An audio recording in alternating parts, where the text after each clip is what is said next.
9 days before I was supposed to sign over a $780,000 penthouse to my daughter and throw her a $40,000 housewarming party, she texted me, "I'm choosing my father-in-law over you. Stay out of our lives." I read it twice and replied, "Fine, then none of it is yours." That morning, I stopped the transfer, canceled the party, and closed the $18,000 furnishing account. 4 days later, she was standing on my front steps holding a pastry box, eyes red from hours of crying. But when I opened the door and heard the first words out of her mouth, I realized the real confrontation hadn't started yet. It was just about to. Before we go any further, welcome to Dad Family Revenge. Drop a comment and tell me, where are you watching from, your country, your city? I want to know who's in this with me. Some elements in this story have been shaped for reflection and entertainment. Any similarity to names or places is coincidental, but everything this story stands for is worth your time. The transfer documents were spread across my desk when the phone buzzed. I had been sitting in my home office since 6:30 that morning, going over the paperwork for the third time. The deed to the penthouse on the 34th floor of the Meridian Tower in Midtown Manhattan, $780,000 of my life's work, pressed flat under a paperweight Diane had given me the Christmas before she got sick. The paperwork was clean. Maggie Cole, my real estate attorney, had handled every detail with her usual precision. I had met her 2 years earlier in the elevator of Meridian Tower. She lived on 32, and when I mentioned I was buying the unit upstairs, she handed me her card without ceremony. Best referral I never asked for. All that remained was my signature on the final transfer form, a trip to the county clerk's office on Friday, and the penthouse would belong to Natalie. 9 days. That was all.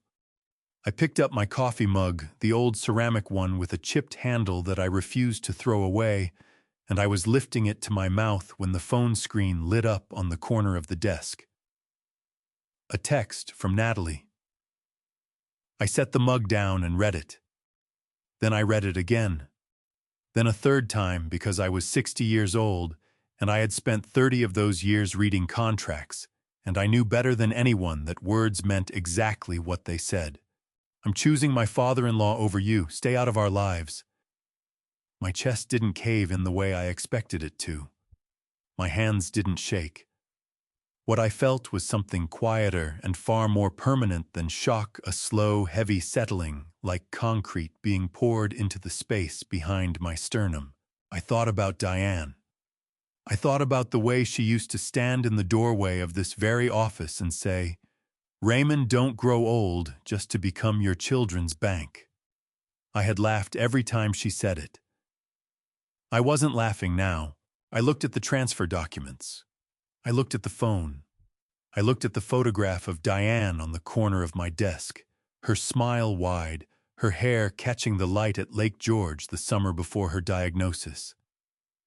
She had been gone 6 years, and there were still mornings I reached for her side of the bed before I remembered. I picked up the phone. My thumb moved across the keyboard with the same steadiness I used when I signed construction contracts, worth 10 times what was sitting on my desk. "Fine. Then none of it is yours." I put the phone face down on the desk. 30 seconds later, it buzzed once. I turned it over. A thumbs-up emoji. That was all. She had read my message and sent back a thumbs up, the way you respond to a reminder about a dentist appointment. The concrete in my chest hardened into something else entirely. I stood up. My knees didn't buckle. My voice didn't crack because there was no one in the room to hear it. I walked to the window and looked out at West 74th Street below, a woman walking a golden retriever, a delivery truck double parked outside the deli, 2 kids on scooters racing each other down the sidewalk. The whole city moving forward like nothing had happened, because for the city, nothing had. For me, everything had. I turned away from the window and walked back to my desk. I opened the top drawer and took out my phone, not the personal one, the one with Natalie's thumbs up still glowing on the screen. I took out the other one, the one I used for business. I found Maggie Cole's number and pressed call. She picked up on the second ring the way she always did during business hours. "Raymond," she said warmly. "Good morning. Are we still on for Friday?" "Shut Maggie," I said, and my voice came out exactly as I intended it. Level, clear, the voice I used when I needed a room full of contractors to understand that a decision had been made and would not be revisited.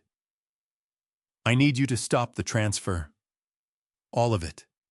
Today." There was a pause, not long, just enough to tell me she understood this was not a small request. "Raymond," she said carefully. "Are you sure?" I looked down at the transfer documents on my desk, at Diane's paperweight holding them flat, at the photograph of my wife still smiling from that summer afternoon at the lake. "I have never been more sure of anything in my life," I said. Maggie didn't ask questions. That was one of the things I had always respected about her. She understood that when a client called with that particular tone of voice, the time for questions was not now. "I'll file the stop order within the hour," she said. "The deed stays in your name. Nothing moves without your written authorization." "Thank you, Maggie." "Raymond." She paused. "Are you all right?" I looked at the transfer documents still spread across my desk. "I will be," I said. "I'll explain everything later." I hung up and stood at my desk for exactly 30 seconds. Then I picked up the notepad from the drawer, the yellow legal pad I had used for 30 years, to make lists before construction meetings, and I wrote down every vendor connected to the housewarming party, the event planning company, the florist, the jazz band, Chef Marcus and his catering crew, the decor service. 6 names, 6 phone calls. I started at the top. Patricia Ellison at Prestige Events answered on the second ring, her voice bright and professional. "Mr. Hale, how are you? We are so excited for the October date. Chef Marcus just confirmed the appetizer menu and it looks absolutely stunning."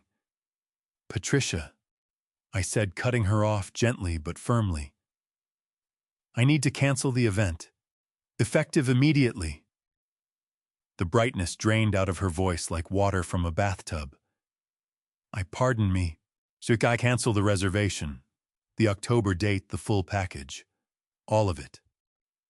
"Mr. Hale, I want to make sure I understand correctly." Her tone shifted into careful, practiced professionalism. "You're aware that the non-refundable deposit covers 40% of the total?" "I'm aware of the terms," I said. "Please send the cancellation invoice to my email. I'll review the penalty fees and transfer payment today." She hesitated another beat. I could hear her clicking through something on her computer. "Of course, Mr. Hale. I'm very sorry to hear this. Is everything all right?" "Everything is fine," I said. "Thank you for your time." I crossed her name off the list. My pen moved without hesitation. The florist was next. Derek Harrison at Bloom & Co. on West 57th, who had spent 3 weeks designing 70 custom arrangements of white garden roses and eucalyptus. His voice dropped when I told him, and I could hear genuine disappointment in it. He was an artist, not just a businessman, and canceling hurt him differently than it hurt Patricia Ellison. I felt a flicker of regret for Derek Harrison specifically, but I crossed his name off too. The jazz quartet was easier. Their contract included a 48-hour cancellation window with no penalty, and their manager took the news with calm efficiency and wished me well. Chef Marcus was harder. He answered with the energy of a man deep in preparation. I could hear pans in the background, someone calling out a question about the salmon course. "Raymond," he said warmly, "perfect timing." I was just about to call you. The Wagyu beef came in this morning, and it is exceptional. Your guests are going to remember this dinner for years. The words hit me somewhere I hadn't expected. My jaw tightened. I pressed through it. Marcus, I have to cancel the event. The background noise seemed to quiet. I'm sorry, cancel. Yes, I apologize for the short notice. I'll cover the cancellation penalty in full. Please send me the breakdown. There was a long breath on his end, not angry, just the sound of a professional absorbing an unexpected blow. Raymond, if there's any way to postpone instead of cancel, even push to November. It won't be necessary, I said. I'm sorry, Marcus, truly. I crossed his name off. 4 down, 2 to go. By 10:45, every vendor was handled. The total penalty fees came to $7,200 money. I had spent more carelessly on a single evening in better years. I wrote the number at the bottom of the notepad and did not feel sick about it. The last item on the list was the supplementary account I had opened at Chase 3 months ago, the one I had funded with $18,000, so Natalie could buy furniture for the penthouse without having to ask me each time. I opened the banking app on my phone, navigated to the account, and stared at the current balance for a moment. $14,320. She had already spent close to $4,000. I pressed transfer, moved every cent to my primary savings account. Then I pressed close account. The screen refreshed. Account closed. 11:06 a.m. At that exact moment, my phone buzzed with a new notification. A photo message from Natalie. I opened it without thinking. She was standing in what looked like a furniture showroom in Soho, holding up a brass floor lamp with an enormous smile on her face. Her cheek pressed against Connor's shoulder. The caption read, "Found the perfect lamp for the reading nook, buying it now." My throat tightened. Not with anger, with something that felt very much like grief. She didn't know yet. She was standing in a showroom buying a lamp for a home that would never be hers, and she didn't know yet. The phone buzzed again, then a fourth time. I turned the screen face down on the desk and waited. By the time it rang for the 7th time, I picked it up. Dad. Just that one word, and I already knew what kind of call this was going to be. Not the voice of a daughter calling her father. It was the voice of someone who had just discovered that the ground beneath her feet was not as solid as she believed. "Finally," I said. "What did you do?" Her words came out sharp and breathless, like she had been rehearsing them in the elevator on the way down from the showroom. "Patricia from Prestige Events just called me. She said the whole event is canceled. The October date, everything. What is going on?" I walked to the window of my office and looked out at the street below. Same golden retriever from this morning now sleeping on the stoop across the road. Same delivery truck finally gone. "I canceled it," I said. "Duck, you what?" Her voice cracked on the second word, not with sadness, but with the kind of disbelief that comes just before anger. "Dad, there are 117 people on that guest list. Deposits have been paid. Chef Marcus has been planning that menu for 6 weeks." "I'm aware of what Chef Marcus has been doing," I said. "I've been paying for it." This is insane." I could hear her moving heels clicking on a hard floor, the ambient noise of the city behind her. "You can't just cancel everything because you're upset. This is our home. This is our housewarming." "It was going to be," I said. "Past tense. Dad." Her voice dropped an octave, shifting from anger into something that wanted to sound like reason. "Listen to me. Whatever I said in that text, I was stressed. Victor has been putting a lot of pressure on us about the move, and I snapped. People say things they don't mean when they're stressed. My hand tightened around the phone. Not because her words made me angry, because they weren't true and we both knew it. Natalie, I said quietly, you read my reply and sent back a thumbs up. In 30 seconds. That's not a person who snapped and said something she didn't mean. That's a person who meant exactly what she said and felt good about saying it. The clicking of her heels stopped. The account, she said. Her voice had changed again, flatter now, more careful. The furniture account at Chase. My card got declined at the register just now. The lamp, the account is closed. A sharp intake of breath. There was $14,000 in there. There was $14,000 of mine in there, I said. It's been moved back to my primary account. Dad, you cannot do this. Her voice was rising now, and I could hear the tremor in it. Not grief, but something closer to panic. That money was for our home. We have furniture on order. We have contractors scheduled. Natalie? I kept my voice level. Stop. She stopped. I want you to listen carefully to what I'm about to tell you. I said, because I'm only going to say it once. The penthouse on the 34th floor of Meridian Tower is not your home. It has never been your home. The deed is in my name. The property taxes are billed to my name. The homeowner's insurance policy lists me as the sole owner. I have not signed a single document transferring ownership to you or Connor, and until I do, that property belongs entirely to me. You promised?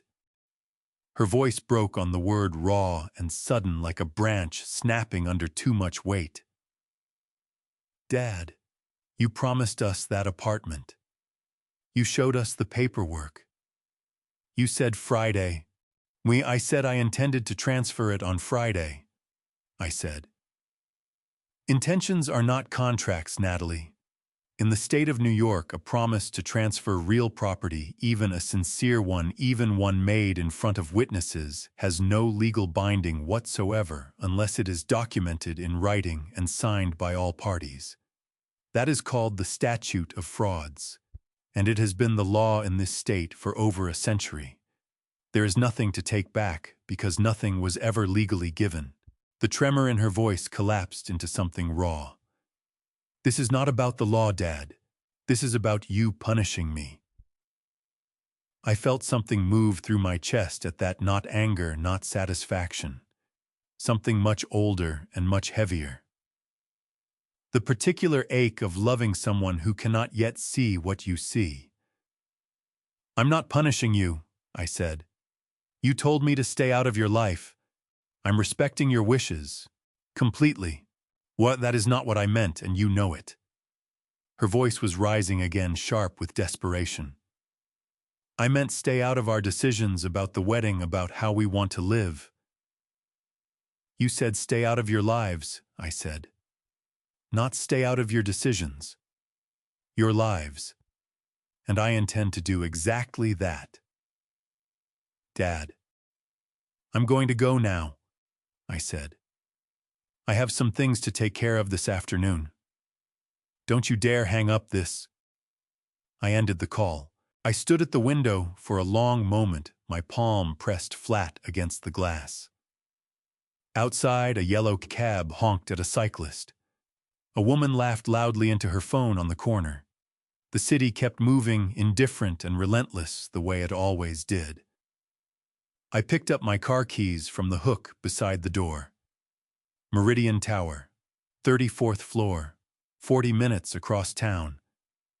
I needed to see my property. The drive across Midtown took longer than usual. A water main had broken somewhere on 8th Avenue, and the detour pushed me through the theater district, past the tourist crowds and the food carts and the scaffolding that seemed to be a permanent feature of every block in Manhattan. I didn't mind. I needed the extra time to think. I had not visited the penthouse in nearly 3 weeks. That had been Natalie's doing. 6 weeks ago, she had stood in my kitchen with her hands wrapped around a coffee mug and said, "Dad, let me handle the interior. I want to surprise you with how it looks before the party. Just trust me." And I had trusted her.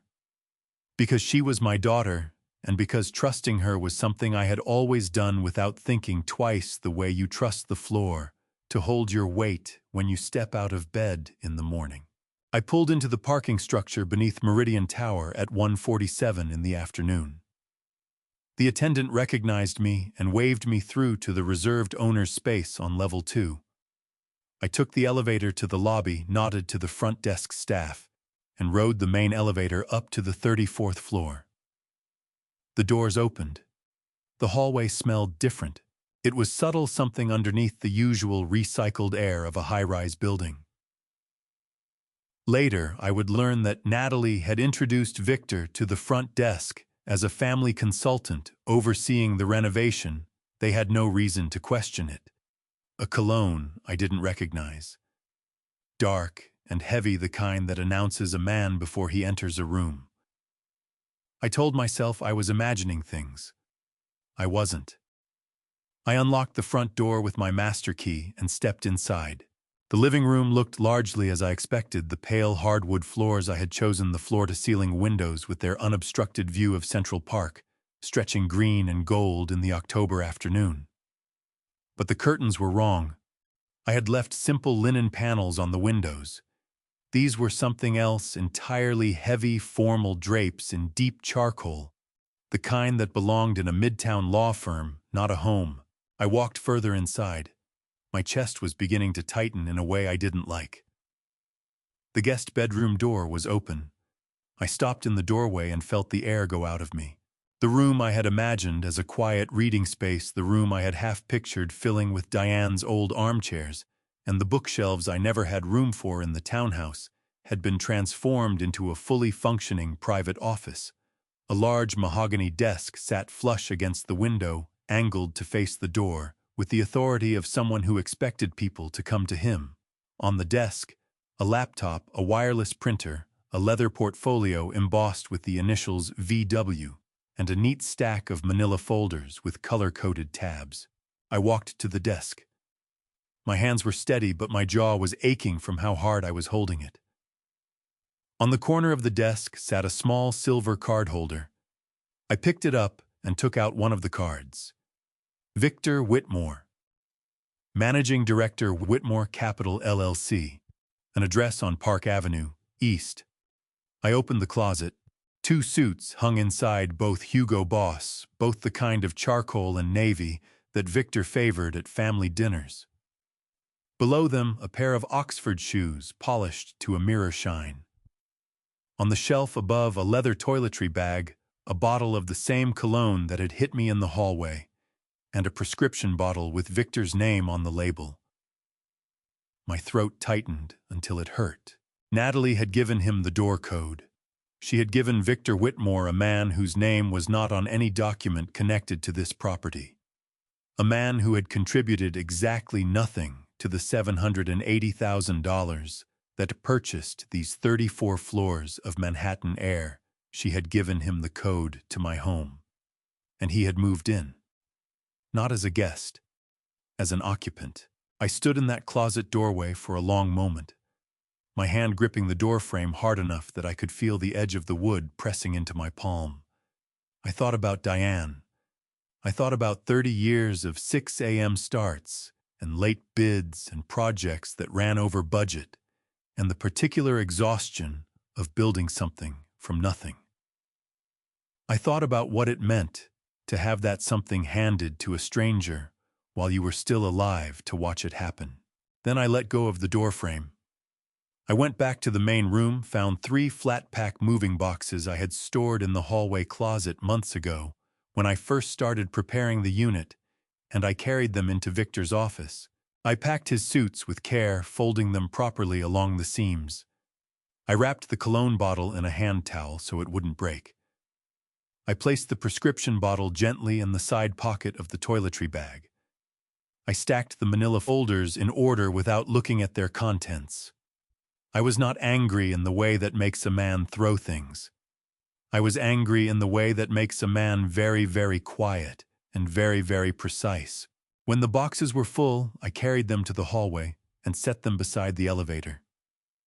I wrote a single line on a piece of paper from my jacket pocket, Mr. Whitmore. Your belongings. Front desk has been notified, and tucked it under the top box flap. Then I took out my phone and pulled up the building's smart lock application. 4 digits. Changed. Only I had the new code. I walked back into the unit and stood at the window looking out at Central Park. The reservoir caught the afternoon light and threw it back in pieces.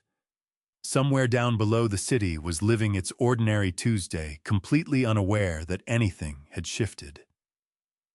I reached for my phone again and called Patricia at Prestige Events.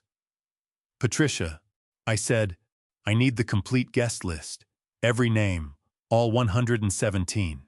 Before I tell you what was on that guest list, drop a 5 in the comments if you're still here with me. I have a feeling what I'm about to reveal is going to change everything you thought you understood about this situation. A reminder, this story contains some fictional elements crafted for reflection. It may not mirror any one person's experience, and if this kind of storytelling isn't for you, it's completely okay to step away now. Patricia sent the file 40 minutes later. I was still in the penthouse when it arrived, sitting at the kitchen island with my laptop open, the October sun dropping fast behind the Manhattan skyline and painting the living room in long strips of amber and copper. I had made myself a cup of coffee from the machine Natalie had installed 2 weeks ago, one of those sleek Italian espresso makers that costs more than my first truck. I drank it black and waited. The email subject line read, Final guest list, Meridian Tower housewarming, October 14th. I opened the attachment. 117 names organized alphabetically in a clean spreadsheet. I started at the top and worked my way down. The first 20 or so I recognized immediately. My brother-in-law, Ted, and his wife. 3 couples Natalie had been close to since college. A handful of Connor's friends from his undergraduate years at Georgetown. My old colleague Bill Reardon and his partner. These were the people I had imagined when Natalie first described the party friends, family people who actually knew and loved her. Then I hit name number 29, and I stopped. Jonathan Reed. I typed the name into Google. Managing partner at Bridgepoint Capital, a mid-sized investment fund with offices on Lexington Avenue. I had never heard of him. I had certainly never met him. I kept going. Michael Torres. Commercial real estate developer, 3 active projects in northern New Jersey. Sandra Klein, CEO of a logistics company headquartered in White Plains. David Vance, venture capital Series B and C funding specialist. Robert Callahan, private equity. James Okafor, hedge fund. Name after name after name, all of them connected to money, to investment, to the kind of deals that happened in glass-walled conference rooms over catered lunches. Not a single one of them was there for Natalie. By the time I reached the bottom of the list, my coffee had gone cold, and my chest felt like someone had tightened a belt around it 1 notch at a time. 89 of the 117 guests were Victor Whitmore's people, his network, his audience. I closed the spreadsheet and opened the second attachment. Patricia had included the event program, a beautifully designed PDF with the Meridian Tower address printed across the top in elegant gold font. 6 o'clock, cocktail hour, rooftop terrace. 7 o'clock, seated dinner, main, living and dining space. 7:45 remarks by Natalie Hale Whitmore and Connor Whitmore. 8:15 remarks by Victor Whitmore. A new chapter for the Whitmore family. I read that line 3 times. Then I pushed back from the kitchen island, stood up, and walked to the window. Central Park lay below me in the fading light, the reservoir a flat, pewter disk in the center of all that green. I had bought this view. I had written the check for this view, for these floors, for these windows. I had spent 30 years building the kind of life where writing that check was possible. And Victor Whitmore was going to stand in the middle of my living room in front of 89 people he had personally invited and deliver remarks about a new chapter for his family. My name was not in the program, not once. I was the venue, I was the caterer, I was the flower arrangement and the jazz quartet and the Wagyu beef appetizers. I was the address on the invitation. And I had not been given so much as a footnote. I pressed my forehead against the cool glass of the window and breathed in slowly through my nose the way Diane had taught me to breathe when a job site went wrong, and I felt the anger climbing up my throat like something alive. In through the nose, she used to say. Count to 4. Let it settle before you speak. I counted to 4. The anger didn't settle, but it sharpened the way anger does when it stops being hot and starts being cold. Cold anger was something I knew how to work with. Cold anger built things. Cold anger signed contracts and made calls and moved money and changed locks on doors. I picked up my phone and called Frank Dawson. He answered on the third ring, his voice carrying the easy warmth of a man who had been my friend for 22 years and knew from the first syllable of my hello that something was wrong. Raymond. Not a question. Just my name with all the weight a good friend can put into 2 syllables. Frank, I said, I need you to tell me everything you know about Victor Whitmore. There was a pause. Not the pause of someone who didn't know the name, the pause of someone deciding how much to say and how quickly to say it. Raymond, Frank said slowly, how much time do you have? My grip tightened on the phone. Outside, the last of the daylight was leaving the park, and the city lights were beginning to come on one by one, floor by floor, block by block, a million small illuminations against the dark. As much as it takes, I said. Talk to me, Frank. What do you know about this man? Frank exhaled a long, measured breath that told me the answer was not going to be simple and not going to be good. Raymond, he said, sit down first. I sat down. Not because Frank told me to, but because my legs decided the matter on their own. I pulled out one of the kitchen island stools and lowered myself onto it, and I waited while Frank took a breath on the other end of the line. You know Arthur Briggs, Frank said. It wasn't a question. From the Harlem River Project, years ago. Right. Arthur and I have stayed close. We grab lunch every few months, talk shop, that kind of thing. Frank paused. About 8 months ago, Arthur told me something over a plate of pasta at this little place he likes on Arthur Avenue. He told me he had walked away from a deal with a man named Victor Whitmore. A residential conversion project in Newark old factory building, supposed to become luxury condominiums. Arthur put in $400,000 as a junior partner. I didn't say anything. My hand was flat on the cold granite of the kitchen island, and I could feel my pulse in my fingertips.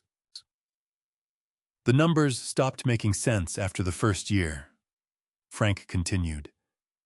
Cash flow projections that didn't match the actual draws. Contractor invoices that Arthur couldn't verify.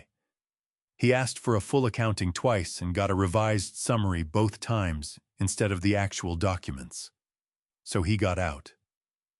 Took a loss on about $60,000 to dissolve his position cleanly and walked away. And the project, non-performing as of last spring. The construction lender, a regional bank out of Parsippany, filed for foreclosure in July. The building is sitting half-finished on a lot in the Ironbound district. Victor's name is on the operating agreement as managing member.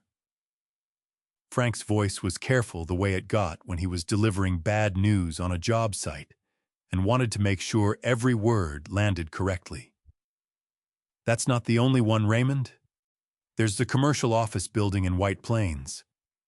Victor used it as collateral to secure a line of credit $2,300,000 from a private lender called Westchester Private Bank. That line comes due in December. The belt around my chest pulled tighter. How underwater is he? I asked. The collateral value on the White Plains building has dropped below the loan balance. If the lender calls the note in December and Victor can't refinance or sell fast enough, he's looking at a second default. Frank stopped. Then he said the thing I had been waiting for him to say since the beginning of the call. Raymond, a penthouse on the 34th floor of a midtown tower, free and clear in a family member's name, that's not just a nice place to hold meetings.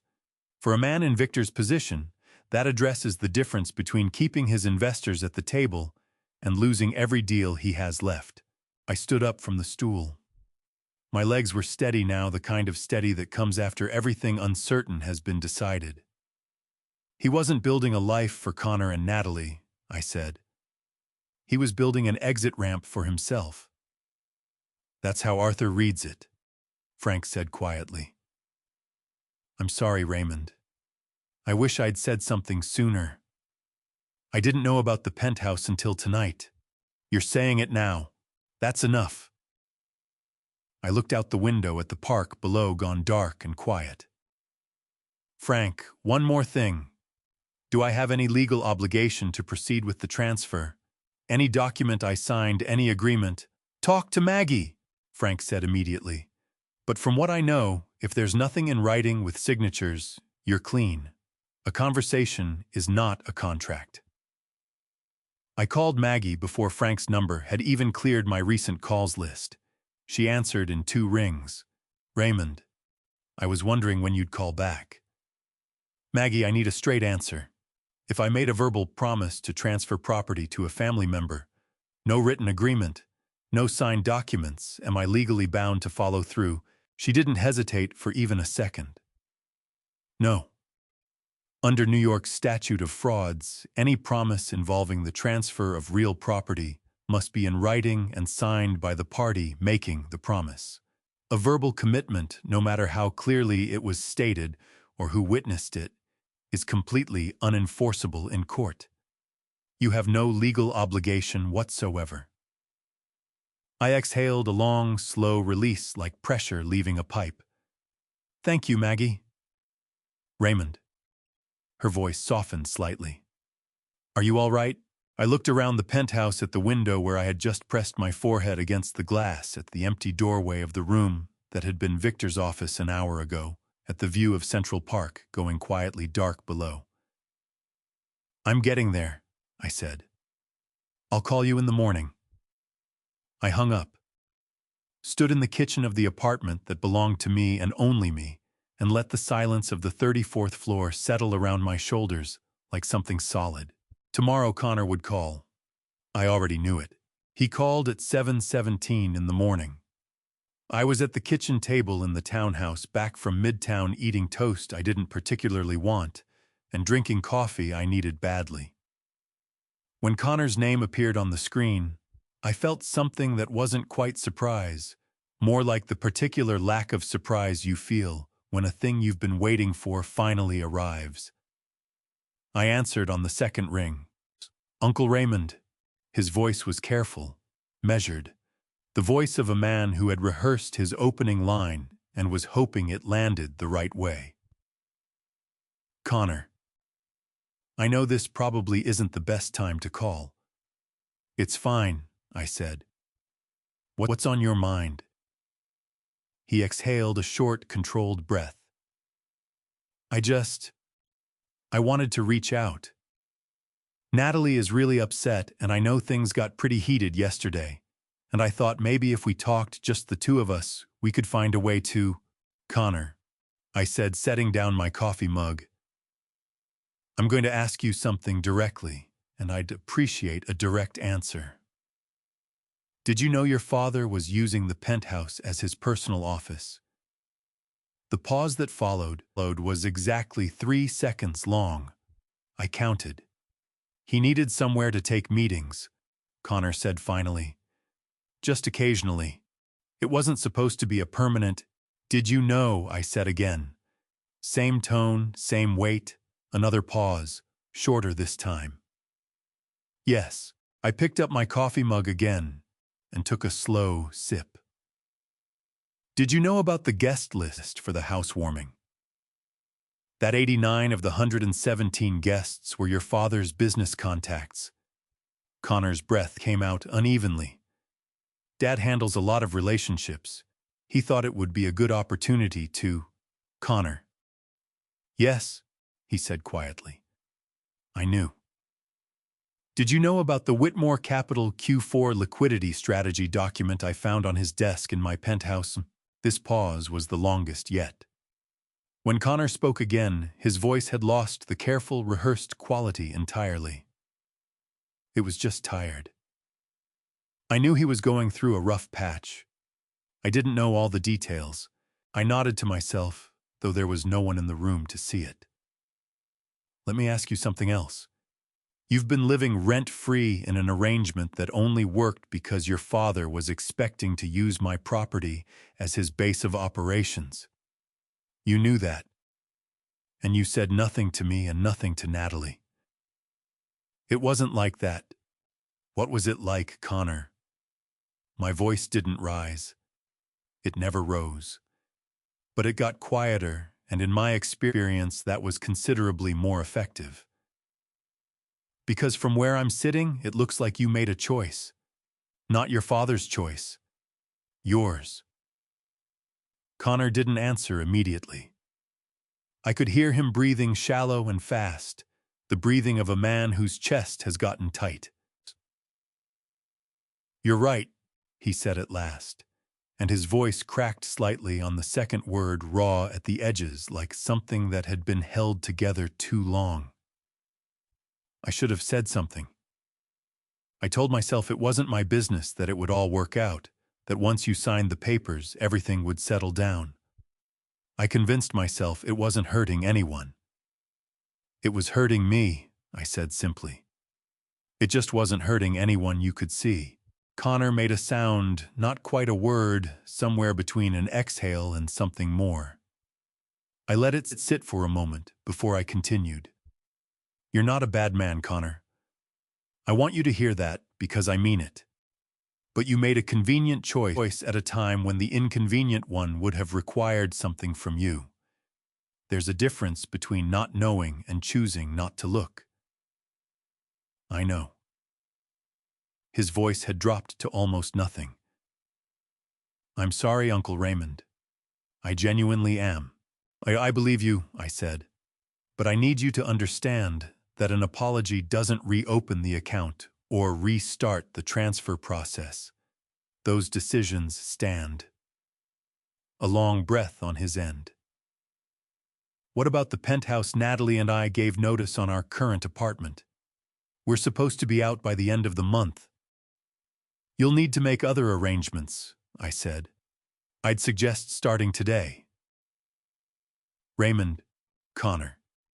I kept my voice steady and not unkind. There's one more thing I want to say to you. If there are any financial documents connected to your father, anything you may have signed, or anything bearing your name, I'd encourage you to review them carefully with an attorney you trust.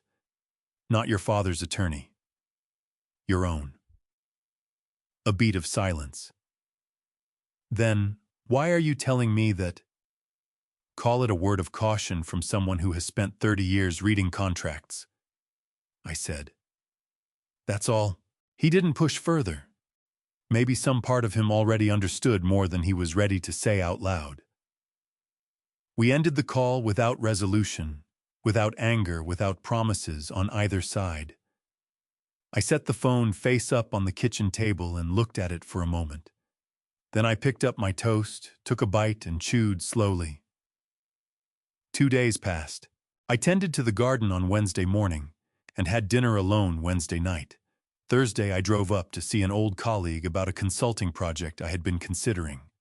I did not check my phone obsessively. I did not draft messages I wouldn't send. I let the quiet be quiet. Then on Friday afternoon, the doorbell rang. I looked through the side window. Natalie stood on the front steps, her coat pulled tight against the October chill. A small white pastry box from the bakery on Amsterdam Avenue. The one we used to go to on Sunday mornings when she was in a high school, held in both hands in front of her like an offering. Her eyes were red. Not from crying right now. From crying for a long time some hours before. I opened the door. She didn't say anything right away. She just stood there on the front step with that white pastry box held against her chest, like a shield, and her chin was doing the thing it used to do when she was 9 years old and had broken something she wasn't supposed to touch, that small, involuntary trembling that she could never quite control no matter how hard she pressed her lips together. "I didn't know what else to bring," she said finally. Her voice came out thin and scraped like something that had been worn down to its last layer. "The croissants are from Amsterdam Bakehouse, the ones with the almond filling. You always said they were the best in the city." "They are," I said. "Come in." She stepped inside, and I closed the door behind her. She looked around the entryway, the way people look at rooms they grew up in, not seeing the furniture or the walls, seeing the specific quality of light and the way it falls, the smell of a house that has been lived in by people you love. Her eyes moved to the coat rack where Diane's old canvas tote bag still hung on the same hook it had occupied for 20 years. Natalie's jaw tightened. We sat at the kitchen table. The same oak table where Natalie had done her homework every night from 3rd grade through senior year, where we had eaten 10,000 dinners, where Diane had sat on the last Christmas morning she was well enough to come downstairs. I opened the pastry box and set it between us. Neither of us reached for anything. "Dad." Natalie pressed her hands flat on the table and I could see her knuckles going white at the edges. "I need to say something, and I need you to let me get through it without stopping me. Can you do that?"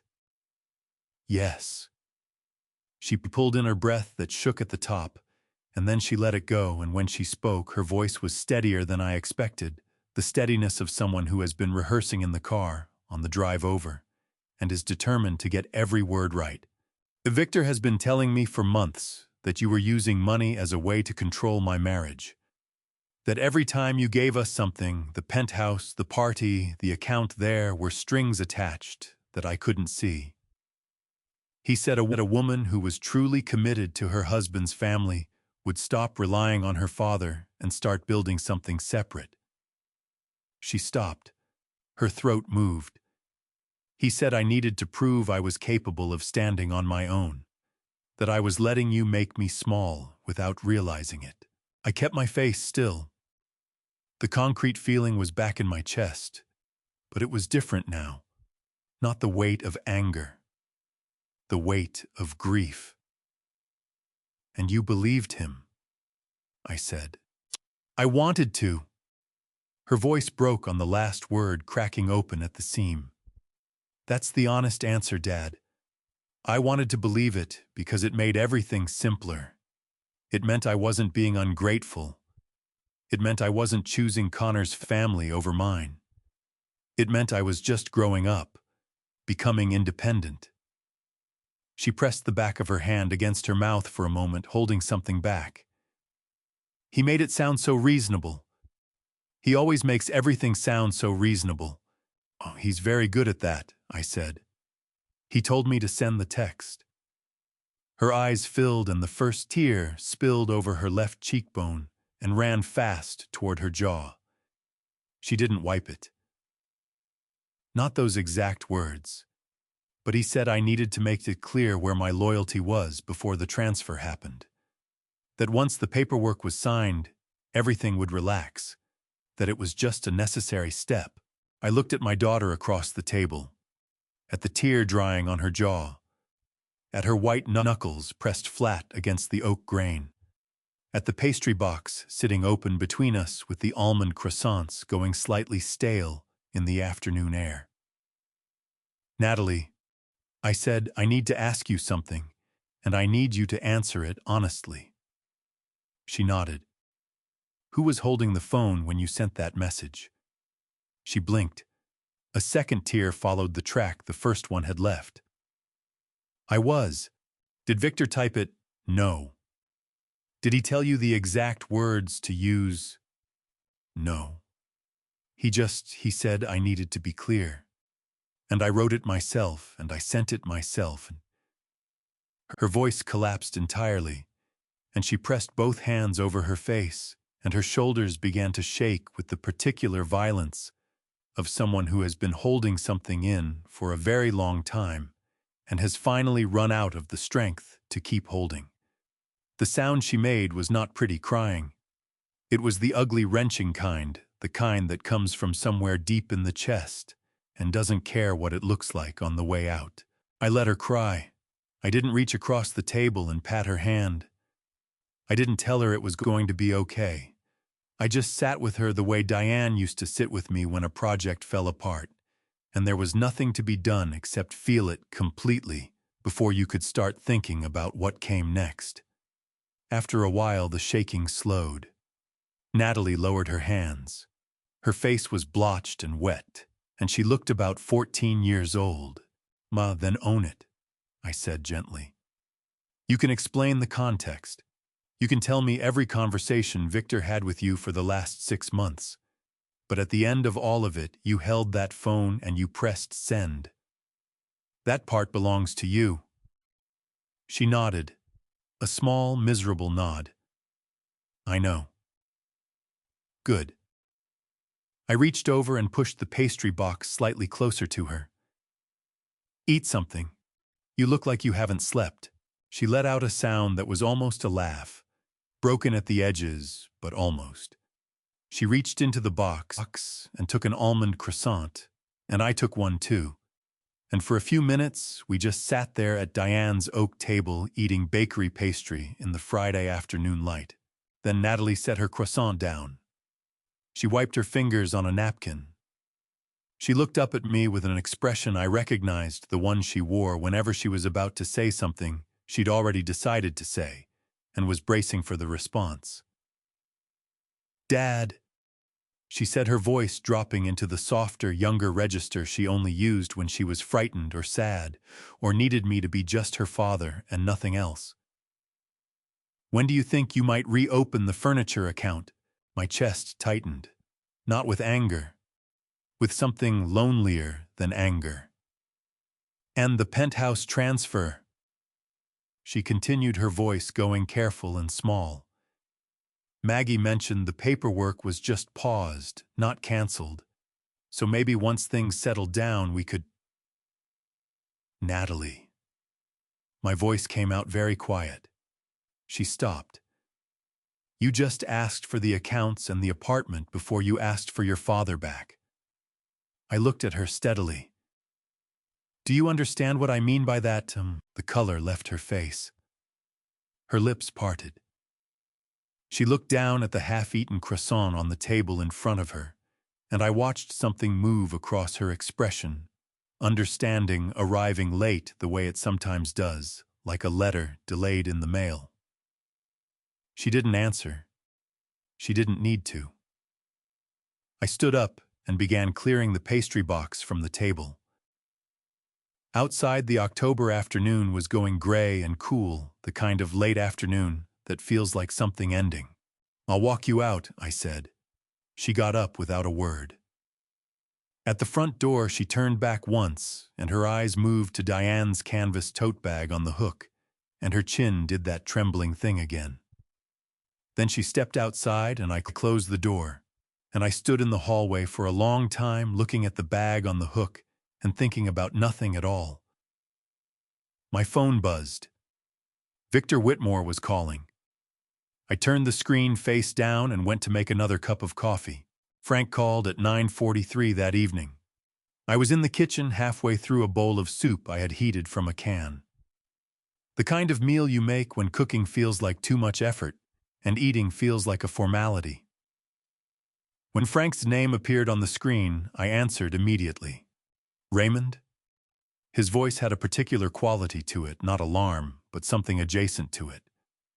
The careful tone of a man who has just witnessed something and isn't sure yet how to frame it. Victor Whitmore called me this afternoon. I set my spoon down. He said he knew you and I were close, Frank continued. Said he'd been trying to reach you and wasn't having any luck. He wanted to know if I'd be willing to have a conversation with you on his behalf. Help smooth things over. A pause. Then he mentioned that he'd be happy to, and I'm quoting him directly here, appreciate my involvement financially. The soup went cold in front of me. He offered you money, I said. He strongly implied it, didn't name a number, but the meaning was clear enough. Frank's voice hardened at the edges. Raymond, I want you to know that I recorded the call. I'm in New York under state law. Only one party in a conversation needs to consent to a recording, and that party was me. Everything he said is on file. I'm sending you the audio right now. I listened to it twice. Victor's voice came through my phone speaker, smooth and unhurried. The voice of a man who was accustomed to getting what he wanted through the right combination of reasonableness and implied reward.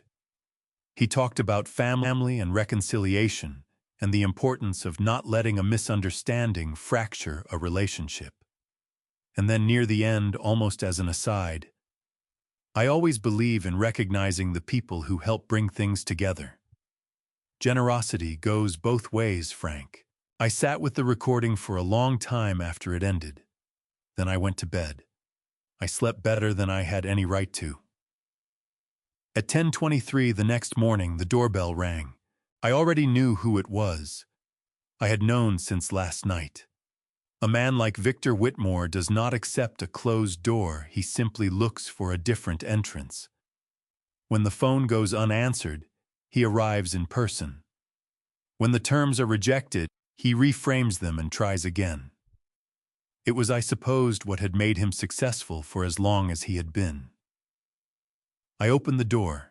Victor stood on my front steps in a charcoal wool overcoat that probably cost more than most people's monthly rent. His silver hair brushed back from his face with the precision of a man who understood that appearance was half the argument. He extended his hand and smiled the warm, direct smile of a man who had spent decades in rooms where first impressions determined outcomes. Raymond. He gripped my hand firmly. Thank you for seeing me. Come in, I said. I led him to the sitting room, not the kitchen, not the warm, informal space where Natalie and I had sat the afternoon before. The sitting room with its straight-backed chairs and its good lighting and its complete absence of the comfortable clutter that makes a space feel like home. A room for business. Victor sat without being invited to, which told me everything I needed to confirm about how he had decided to approach this conversation. I appreciate you taking the time, he said, crossing one leg over the other and settling back like a man at ease. I know the last few days have been difficult for everyone involved. They have, I said. Raymond, I want to be direct with you. He leaned forward slightly, his elbows coming to rest on his knees, his expression shifting into something more earnest. I think there's been a significant miscommunication between our families, and I believe as two reasonable men we can find our way through it without anyone getting hurt further. I agree that there's been a miscommunication, I said. Go ahead. He talked for several minutes. He talked about the pressure of new beginnings and the natural friction between families merging. He talked about Natalie's happiness and Connor's future. He talked about the penthouse as a symbol of connection rather than a transaction. He was very good at it. The pacing, the warmth, the careful way he positioned himself as a man, motivated entirely by concern for the young couple. I listened without interrupting. When he finished, I reached into my jacket pocket and placed an item on the coffee table between us. His business card. The one I had found on the desk in my penthouse in the room he had been using as his private office without my knowledge and without my permission. Victor looked at the card. Something moved behind his eyes, not quite fear, but its quieter cousin. The Q4 liquidity strategy document. I said. I found it on your desk, in my apartment. I kept my voice entirely conversational, the same tone I used when reviewing a contractor's invoice I already knew was inflated. I've also spoken with someone familiar with your recent projects, the Newark conversion, the White Plains office building, the line of credit at Westchester Private Bank coming due in December. Victor's jaw tightened. The warmth in his expression didn't disappear exactly. It receded, pulling back from his face the way water pulls back from a shore before a wave. Those are private business matters, he said carefully. They are, I agreed. Just as my property is a private matter. One you involved yourself in without invitation. I leaned forward slightly. Victor, I also want you to know that I'm aware of the call you made to Frank Dawson yesterday afternoon, including the offer you made him. The color shifted in Victor's face, not dramatically, but enough. A slight tightening around the mouth, a fractional stillness in the eyes. I don't know what Frank told you. He didn't have to tell me anything, I said. He sent me the recording. Victor uncrossed his legs. His hands moved to his knees. The posture of a man recalibrating, trying to find solid ground beneath him when the ground has just moved. Raymond, you built your plans around my apartment, I said. Not Connor and Natalie's plans. Yours, a Midtown Manhattan address, to keep your investors from asking questions you don't want to answer.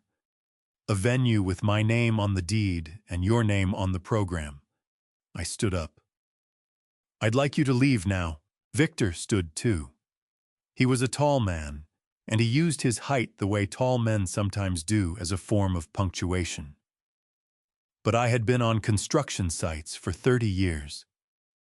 I had stood my ground in front of men considerably larger and considerably more frightening than Victor Whitmore.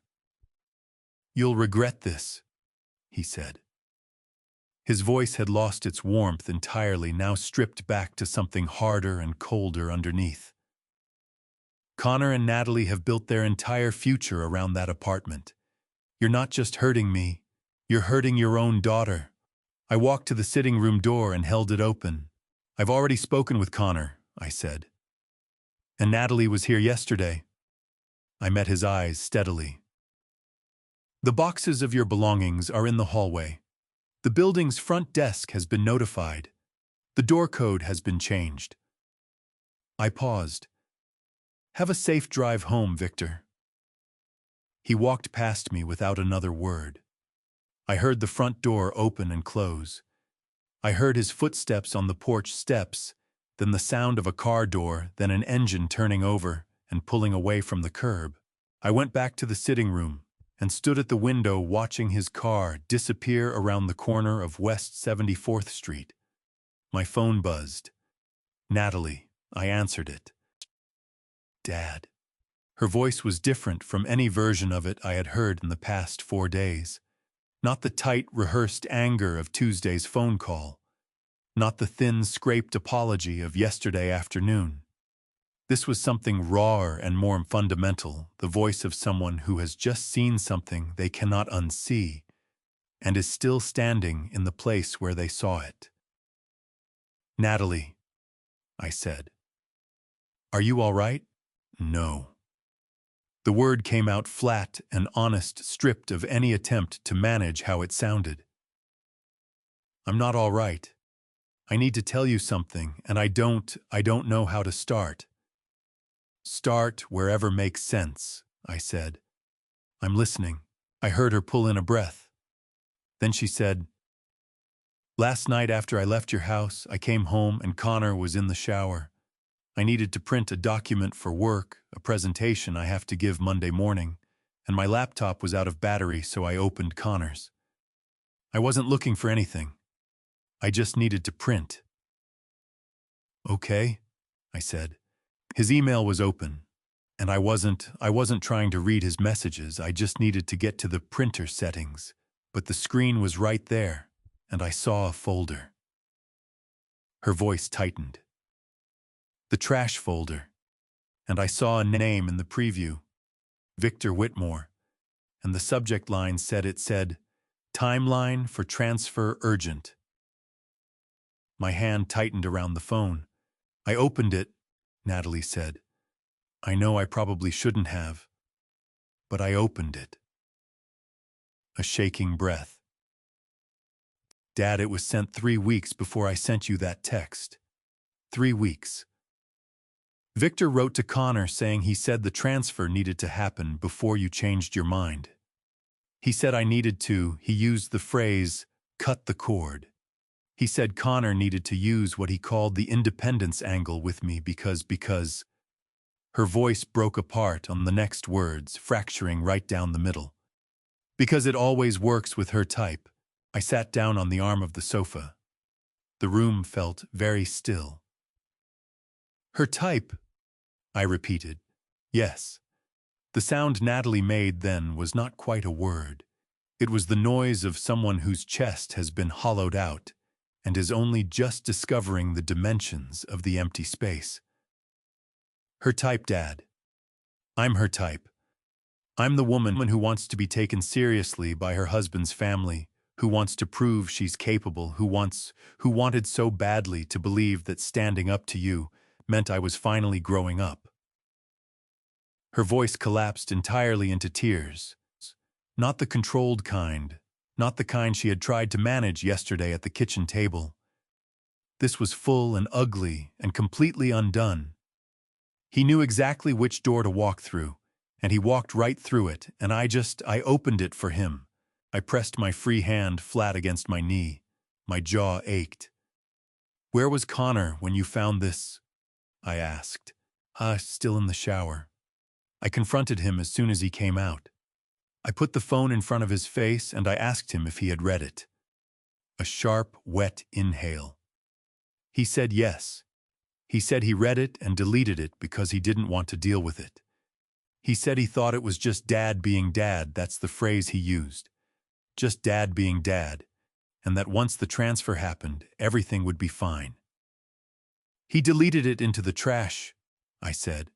He forgot to empty it. My call came in while he was about to, and he forgot. Her voice went ragged again. Dad, I'm not defending him. I'm not. But I want you to know that I genuinely believe he didn't understand what his father was doing. I think Connor saw a strategy and looked away from it, because looking at it directly would have meant he had to do something about it. And Connor doesn't, he's not good at doing something about things. I thought about the young man who had said I knew on my phone 2 mornings ago. 3 times. Each one a little smaller than the last. No, I said. He's not. I'm so sorry, Dad. Her voice was barely above a whisper, now scraped down to almost nothing. Not for the reasons I said sorry yesterday. Yesterday I was sorry because everything fell apart. Today I'm sorry because I hurt you. Because someone told me a story about you that I wanted to believe, and I believed it, and I sent you a thumbs-up emoji like you were a scheduling conflict. Something moved through my chest that I hadn't expected. Not anger, not the heavy concrete weight from earlier in the week. Something older and more specific. The particular ache of a parent who watches their child understand something painful for the first time and knows there is no way to shorten the distance between that understanding and the peace that eventually follows it. Your mother used to say something to me, I said. She said it so many times I stopped really hearing it. She used to say, Raymond, don't grow old just to become your children's bank. Natalie made a sound, not a word, just a breath that caught and held. So I laughed at her, I said. Every time. I thought she was being dramatic. I thought, what kind of children do you think we're raising, Diane? I thought she was worrying about something that would never happen. I paused. She was smarter than both of us. She always was. Natalie's voice came out rough and tender at once, the way voices get when grief and love are occupying the same space. Dad, I miss her so much right now. I miss her in a way I haven't let myself miss her in a long time because it's too much. But right now She stopped, drew a long, unsteady breath. I wish I could call her. Me too, I said, and I meant it in every direction that sentence could mean. We stayed on the line for a moment that didn't need to be filled with anything. Then Natalie said quietly, "What happens now?" Now. I said, "You and Connor figure out your next steps. Not with my apartment and not with my accounts. With whatever you can build on your own." I kept my voice level and not unkind.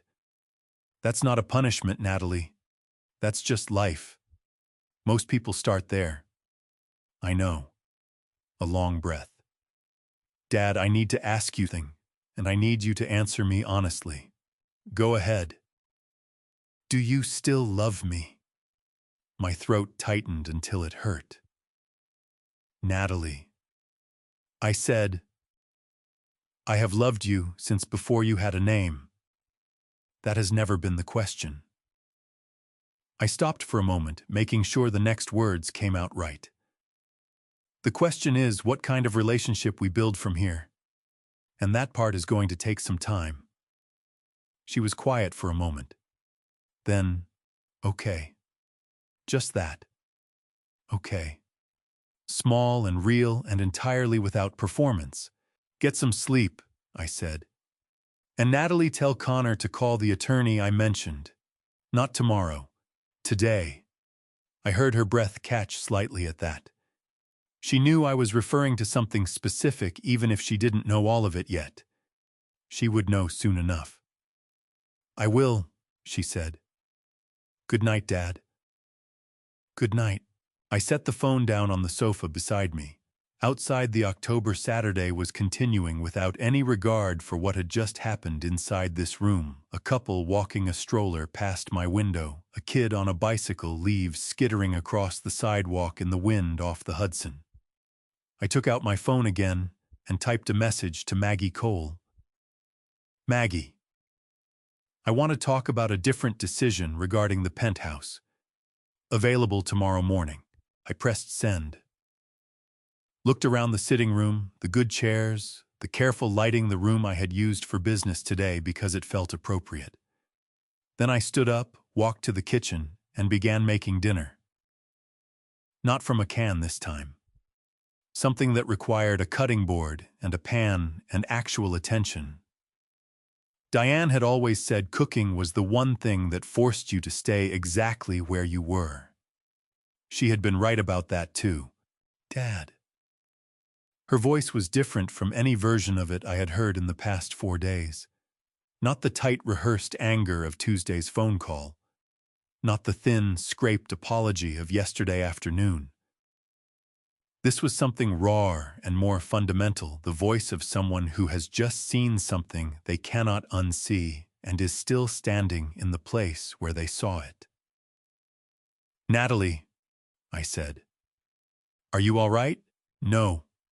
The word came out flat and honest, stripped of any attempt to manage how it sounded. "I'm not all right. I need to tell you something, and I don't know how to start." "Start wherever makes sense," I said.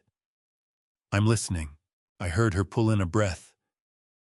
Then she said, "Last night after I left your house, I came home and Connor was in the shower. I needed to print a document for work, a presentation. I have to give Monday morning, and my laptop was out of battery, so I opened Connor's. I wasn't looking for anything. I just needed to print." "Okay," I said. His email was open. And I wasn't trying to read his messages, I just needed to get to the printer settings, but the screen was right there, and I saw a folder. Her voice tightened. The trash folder. And I saw a name in this preview. Victor Whitmore. And the subject line said, "Timeline for transfer urgent." My hand tightened around the phone. "And I opened it," Natalie said. "I know I probably shouldn't have, but I opened it." A shaking breath. "Dad, it was sent 3 weeks before I sent you that text. 3 weeks. Victor wrote to Connor saying he said the transfer needed to happen before you changed your mind. He said I needed to, he used the phrase, cut the cord. He said Connor needed to use what he called the independence angle with me because... Her voice broke apart on the next words, fracturing right down the middle. Because it always works with her type. I sat down on the arm of the sofa. The room felt very still. Her type, I repeated. Yes. The sound Natalie made then was not quite a word. It was the noise of someone whose chest has been hollowed out and is only just discovering the dimensions of the empty space. Her type, Dad. I'm her type. I'm the woman who wants to be taken seriously by her husband's family, who wants to prove she's capable, who wanted so badly to believe that standing up to you meant I was finally growing up. Her voice collapsed entirely into tears, not the controlled kind, not the kind she had tried to manage yesterday at the kitchen table. This was full and ugly and completely undone. He knew exactly which door to walk through, and he walked right through it, and I opened it for him. I pressed my free hand flat against my knee. My jaw ached. "Where was Connor when you found this?" I asked, still in the shower. I confronted him as soon as he came out. I put the phone in front of his face and I asked him if he had read it. A sharp, wet inhale. He said yes. He said he read it and deleted it because he didn't want to deal with it. He said he thought it was just Dad being Dad, that's the phrase he used, just Dad being Dad, and that once the transfer happened, everything would be fine. He deleted it into the trash, I said. He forgot to empty it. My call came in while he was about to, and he forgot. Her voice went ragged again. Dad, I'm not defending him. I'm not. But I want you to know that I genuinely believe he didn't understand what his father was doing.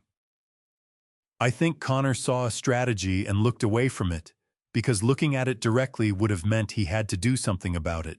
And Connor doesn't. He's not good at doing something about things. I thought about the young man who had said I knew on my phone 2 mornings ago. 3 times. Each one a little smaller than the last. No, I said. He's not. I'm so sorry, Dad. Her voice was barely above a whisper, now scraped down to almost nothing. Not for the reasons I said sorry yesterday. Yesterday I was sorry because everything fell apart. Today I'm sorry because I hurt you. On purpose. Because someone told me a story about you that I wanted to believe, and I believed it. And I sent you a thumbs-up emoji like you were a scheduling conflict. Something moved through my chest that I hadn't expected. Not anger, not the heavy concrete weight from earlier in the week. Something older and more specific, the particular ache of a parent who watches their child understand something painful for the first time and knows there is no way to shorten the distance between that understanding and the peace that eventually follows it. Your mother used to say something to me, I said. She said it so many times I stopped really hearing it. She used to say, Raymond, don't grow old just to become your children's bank. Natalie made a sound, not a word, just a breath that caught and held. I laughed at her, I said. Every time. I thought she was being dramatic. I thought, what kind of children do you think we're raising, Diane? I thought she was worrying about something that would never happen. I paused. She was smarter than both of us. She always was. Natalie's voice came out rough and tender at once, the way voices get when grief and love are occupying the same space. Dad, I miss her so much right now. I miss her in a way I haven't let myself miss her in a long time because it's too much. But right now She stopped, drew a long, unsteady breath. I wish I could call her. Me too, I said, and I meant it in every direction that sentence could mean. We stayed on the line for a moment that didn't need to be filled with anything.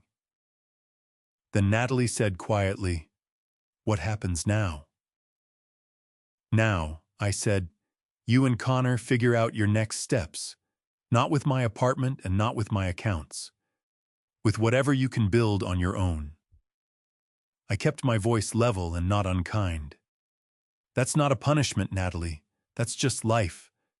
Most people start there." "I know." A long breath. "Dad, I need to ask you something, and I need you to answer me honestly." "Go ahead." "Do you still love me?" My throat tightened until it hurt. "Natalie," I said, "I have loved you since before you had a name. That has never been the question." I stopped for a moment, making sure the next words came out right. "The question is what kind of relationship we build from here, and that part is going to take some time." She was quiet for a moment. Then, "Okay." Just that. Okay. Small and real and entirely without performance. "Chuck, get some sleep," I said. "And Natalie, tell Connor to call the attorney I mentioned. Not tomorrow. Today." I heard her breath catch slightly at that. She knew I was referring to something specific, even if she didn't know all of it yet. She would know soon enough. "I will," she said. "Good night, Dad." "Good night." I set the phone down on the sofa beside me. Outside, the October Saturday was continuing without any regard for what had just happened. Inside this room, a couple walking a stroller past my window, a kid on a bicycle, leaves skittering across the sidewalk in the wind off the Hudson. I took out my phone again and typed a message to Maggie Cole.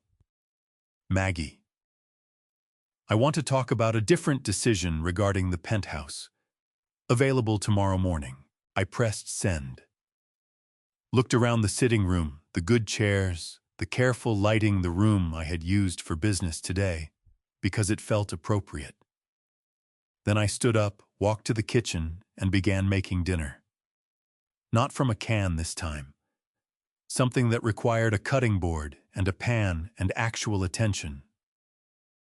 Diane had always said cooking was the one thing that forced you to stay exactly where you were. She had been right about that too. The moving truck arrived at 7:30 on a Tuesday morning. Frank was already there when I came downstairs, sitting on the front steps with 2 coffees from the bodega on Amsterdam Avenue, his breath making small clouds in the October air.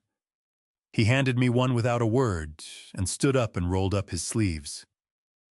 "You're really doing this," he said. Not a question. Not a challenge. Just a man confirming a fact. "I'm really doing this," I said. We worked through the morning, Frank carrying boxes, while I directed both of us moving through the townhouse with the efficiency of 2 men who had spent decades on job sites and understood that the fastest way to finish a task was to stop talking and start working. By noon, what mattered was on the truck. What didn't matter, I left behind. The drive to Midtown took 40 minutes in light traffic. I rode in the passenger seat of Frank's pickup, following the truck, watching Manhattan rise up around us as we crossed from the west side into Midtown. I had driven this route hundreds of times. It felt different today. Not better or worse. Just different in the way that routes feel different when you know you're not going back the same way you came. The building staff helped us unload without being asked. By 3 in the afternoon, the boxes were inside and Frank was leaning against the kitchen counter drinking water while I stood at the window looking out at Central Park. It's a hell of a view, Frank said. It is, I said. I unpacked the things that mattered first. Diane's photograph, the one from Lake George, her laughing in the sun, went on the small table beside the window, where the light hit it, the same way it had hit it in every home we'd shared. Diane's note went beside it, unfolded, held flat by a smooth stone I'd carried from our backyard for 20 years. I was hanging the last curtain panel when my phone rang. Frank's name on the screen. He had left 20 minutes earlier. Raymond, he said. I just got a call from a man named James Whitfield. He's a broker at Compass Real Estate. He said he's been trying to reach you about the penthouse. Said he was referred by a previous inquiry. Asked if you were still interested in exploring options for the unit. My hand tightened on the curtain panel. I've never spoken to James Whitfield, I said. That's what I figured, Frank said. I told him the owner wasn't interested and asked who had made the initial inquiry. He hesitated, but he gave me the name. A pause. Victor Whitmore, about 6 weeks ago. Whitfield said Victor asked him about current market value for the unit and whether he could facilitate what he called a quiet sale after a family transfer completed. I stood at the window with the curtain half hung and looked out at the park below. 6 weeks ago. Victor had contacted a real estate broker 6 weeks ago to discuss selling this apartment before Natalie had even received the keys, before the transfer had completed, before anyone had signed anything. He hadn't wanted the penthouse for Connor and Natalie to live in. He had wanted the sale price. The $780,000, or whatever the market would bear, converted into cash, he could use to cover the line of credit coming due in December. Natalie and Connor were not the destination. They were the mechanism. Chatitio? Whitfield looked up the ownership record through the New York City Department of Finance. Frank continued. It's a public database, anyone can search it. He saw your name as sole owner, couldn't reach Victor, and eventually tracked the connection back through the industry to me.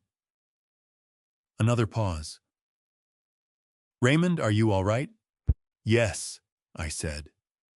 And I was not in the sense of feeling nothing, but in the sense of feeling exactly what I expected to feel, which was a kind of cold, clarifying confirmation.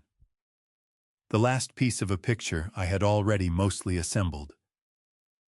Thank you, Frank, I said, for everything this week. That's what 22 years is for, he said. I hung up and finished hanging the curtain. Then I stepped back and looked at the room, Diane's photograph in the afternoon light. The note beside it, the simple panels framing the park below the bookshelves waiting to be filled. A knock at the door. I opened it. Maggie stood in the hallway holding a small potted plant, a succulent in a terracotta pot, unpretentious and sturdy. Housewarming gift, she said. Figured you'd had enough of complicated things for 1 week. This one just needs sunlight and occasional water. I took the plant and stepped aside to let her in. Thank you, Maggie, I said. She looked around the room at the photograph, at the note, at the curtains, and the park beyond, and she smiled in the quiet way of someone who understands without needing it explained. It suits you, she said. That night, for the first time in 6 years, I fell asleep in a room that felt entirely like mine. Then near midnight, my phone lit up on the nightstand. Natalie. Dad. I need to tell you something about Connor, something important. Can we meet? We met at a coffee shop on West 46th Street. A small place, no design aesthetic to speak of, just good coffee and enough ambient noise that a difficult conversation could happen without becoming a performance. Natalie was already there when I arrived. She had chosen a corner table away from the window, and she was holding her mug with both hands, the way people hold things when they need something to grip. Her face looked like she hadn't slept well. Her eyes had the particular flatness of someone who has been thinking hard about a single thing for too many hours. I sat down across from her, ordered a black coffee from the server without looking at the menu. "Tell me," I said. She set her mug down. "Connor got a letter 4 days ago from Westchester Private Bank. It was addressed to him directly, his full legal name, our current address. It referenced a loan guarantee document. Said he was listed as a personal guarantor on a commercial line of credit in the amount of $1,200,000. She stopped. Her jaw was tight. Connor has never set foot in Westchester Private Bank. He has never signed a loan guarantee for anyone. He didn't even know this account existed. I wrapped both hands around my coffee cup. He called the bank immediately. Natalie continued, her voice steady in the way that voices get when the steadiness is costing something. They have a document on file with his signature. His name, his social security number, his home address, everything correct. Connor had co-signed a tax document with Victor 2 years earlier. Victor had every number he needed. But the signature isn't his.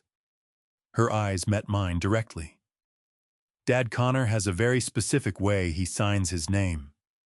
He developed it in college. There's a particular loop in the C that he's done the same way for 15 years. The signature on that document doesn't have it. Victor signed it for him, I said. Yes. The word came out flat and certain, stripped of any remaining doubt. Westchester Private Bank is a small private lender, maybe 40 employees, no major institutional backing. They operate on relationship banking.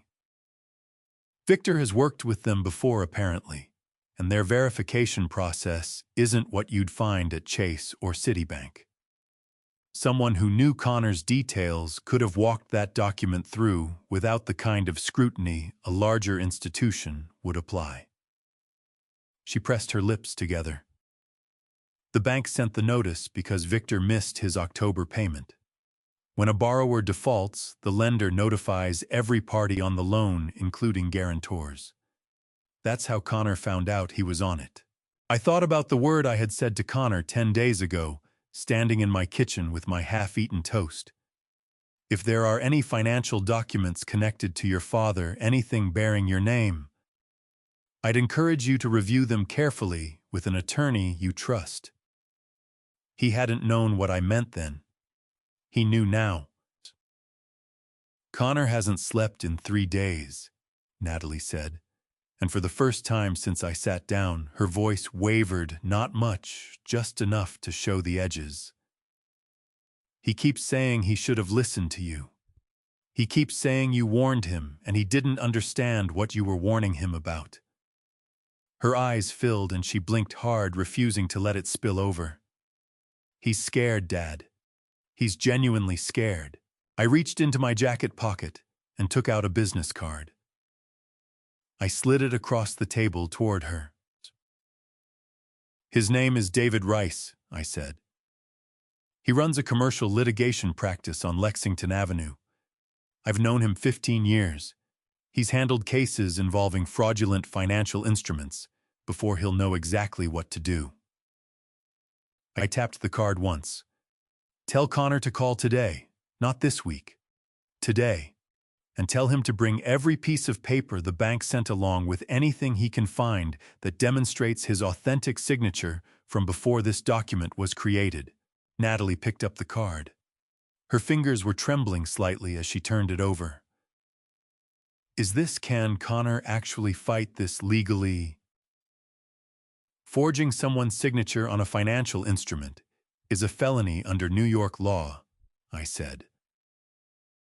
Specifically under Penal Law, Section 170.10. If Connor can demonstrate the signature isn't his, and it sounds like he has grounds to pursue this both civilly and criminally, David will explain the options. I paused. Victor may have more problems coming at him from more directions than he anticipated. Natalie looked at the card for a long moment. Then she looked up at me and something in her expression shifted, The particular shift that happens when someone realizes they have underestimated a situation they thought they understood. "You knew something like this might exist," she said quietly. "That's why you told Connor to check his documents. Back when you called him in the very beginning." I suspected," I said. "A man in Victor's financial position moving as fast as he was moving, using people around him the way he was using them, I thought it was possible he had cut corners somewhere. I didn't know where." I picked up my coffee. "I'm sorry it was Connor who paid the price for finding out." Natalie's chin trembled. She pressed her teeth together hard and held it. "He's going to be okay, though." "Right, if he gets David Rice involved, he's going to be okay," I said. And I meant it not as comfort, but as assessment. "This is fixable, Natalie. It's painful, and it's frightening, and it's going to take time, but it's fixable." I looked at her steadily. "Unlike some things." She understood what I meant. Her eyes dropped to the table for a moment. Then she picked up her coffee mug again and wrapped both hands around it. "Natalie," I said, "there's one thing I want you to hear clearly. Victor did this to Connor, not to punish him. Not because he didn't care about him, but because he needed something, and Connor was available. That's who Victor is. He uses proximity." I paused. "You were proximity too. Don't forget that, but don't let it define how you think about yourself going forward." She nodded. Slowly. The kind of nod that means a person is filing something away in a place where they'll actually remember it. We finished our coffee. I paid the bill. At the door, Natalie turned to me with the card still in her hand. "Dad," she said, "Victor called me this morning. He wants to meet. He says he wants to explain everything." I held the door open for her. The October air came in cold and sharp. "That's your decision," I said, "but take someone with you if you go." She looked at me for a moment. Then she squared her shoulders, a small movement barely visible, but I had been watching those shoulders since she was 3 years old, and I knew what it meant. "I'll take Connor," she said. She called at 10:47 that night. I was in the penthouse reading room, the room that had been Victor's office 2 weeks ago, and was now lined with the first 3 boxes of books I had finally gotten around to unpacking. I answered on the first ring. "Dad." Her voice was different again. Not broken, not desperate. Something harder and quieter, like metal that has been through heat and come out the other side with a different density. "We went, Connor and I. We went to see Victor." "So how did it go?" I said. She exhaled. "He started the way he always starts.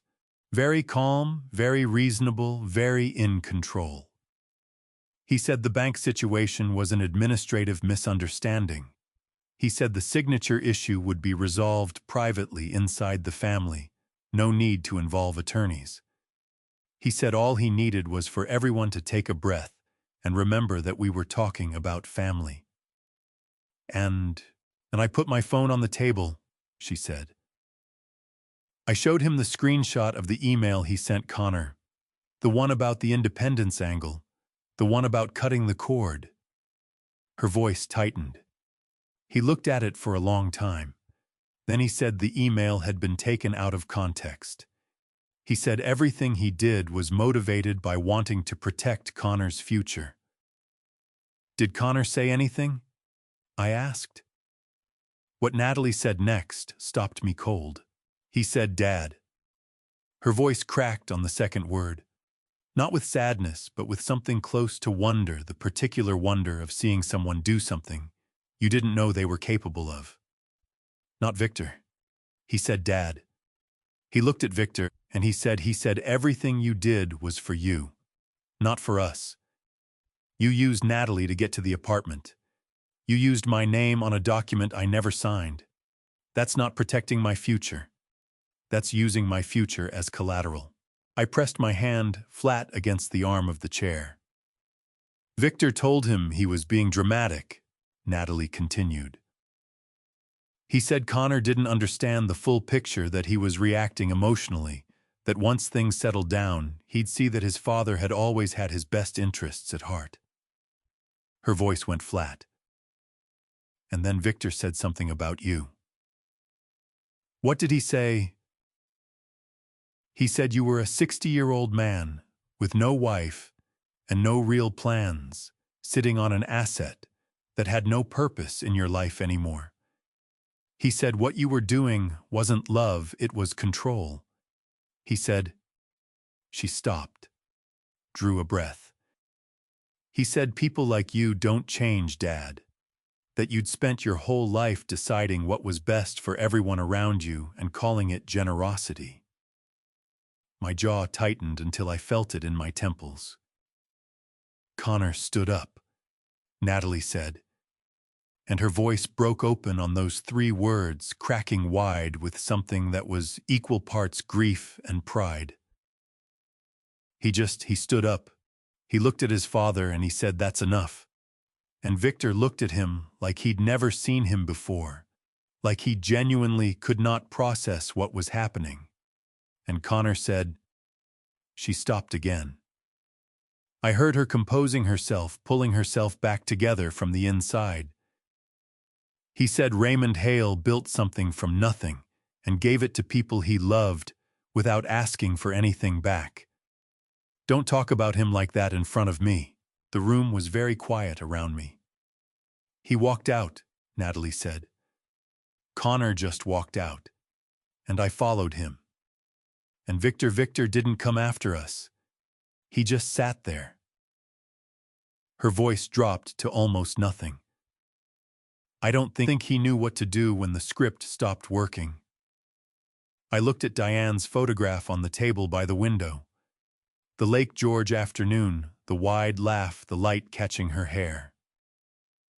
Is Connor all right? I asked. He's shaken, Natalie said. But he's all right. He called David Rice on the way home, left a message. A pause. Dad, I think that might have been the first real thing Connor has done in a very long time. It takes what it takes, I said. The important thing is that he did it. Natalie was quiet for a moment, then very softly, Dad, can I come see you this weekend, just to sit for a while? I'm not going to ask for anything. I just want to see you. My chest loosened in a way it hadn't in 2 weeks. Sunday morning, I said. I'll make coffee. She knocked at 9:15. Not the urgent, pressured knock of someone who needs something. 3 quiet taps, evenly spaced the way you knock on a door when you're not sure of your welcome, and you want to leave the decision entirely to the person on the other side. I opened it. Natalie stood in the hallway in a gray sweater and jeans, her hair pulled back. No jewelry, no effort toward appearance beyond being clean and present. She was holding a small white bag, the almond croissants from Amsterdam Bakehouse, again the same ones she had brought to the townhouse 2 weeks ago. I didn't know what else to bring, she said. The exact same words as before. But this time her voice didn't have the scraped, defensive edge of someone pre-bracing for a fight. It was just honest. Come in, I said. She stepped inside and stopped moving almost immediately. I watched her take in the room, not the way she had looked at the townhouse kitchen, searching for familiar things to anchor herself. She was looking at this space the way you look at something new, that belongs entirely to someone else, trying to understand it on its own terms. Her eyes moved to the window, to Diane's photograph on the small table catching the morning light, to the note beside it, unfolded, held flat by the smooth stone from the backyard. She walked toward the window slowly, like she was approaching something she didn't want to startle. She stood in front of the photograph for a long moment, and I watched her throat move as she swallowed. She would have loved this view, Natalie said quietly. She would have redecorated the whole place within a month, I said. Natalie laughed, short, soft, genuine. The first real laugh I had heard from her in weeks. It lasted only a second, but it was the right kind of second. We sat at the kitchen island with the croissants between us and coffee I had made before she arrived. She wrapped both hands around her mug. I wrapped both hands around mine. Outside Central Park was doing what Central Park does on October Sunday mornings, filling up slowly with runners and dog walkers and families pushing strollers, ordinary life, proceeding without any awareness of what was happening on the 34th floor above it. Natalie said, "I want to say something, and I need to say it, without any agenda attached to it. No ask at the end. No reason behind it except that it's true." Go ahead. She looked down at her mug for a moment. Then she looked up and met my eyes directly, and she didn't look away. "I turned you into a function," she said. "That's the most honest way I can put it. You stopped being my father somewhere in the last year and started being a resource I was managing. I told myself stories about why that was okay, that you had plenty that you wanted to give, that it was what parents do. But the truth is, I stopped seeing you." Her voice dropped rough at the edges.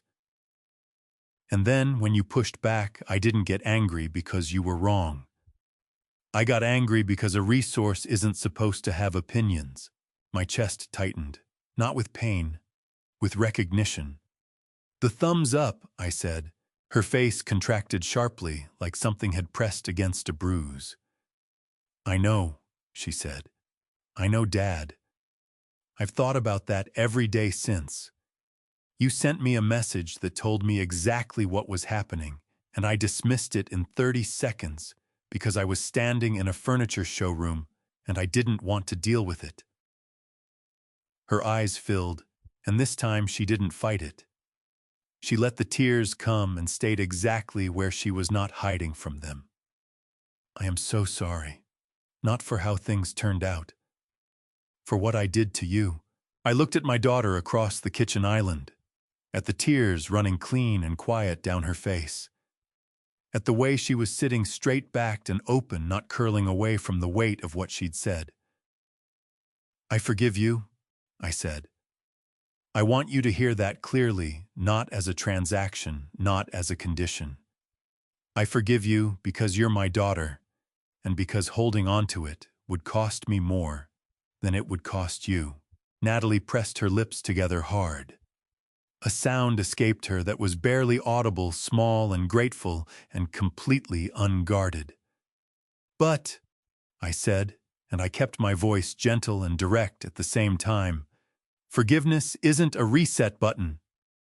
We don't go back to where we were, Natalie. Not because I want to punish you, I don't, but because where we were is what led us here. We build something different now, something with better foundations." She nodded, slowly.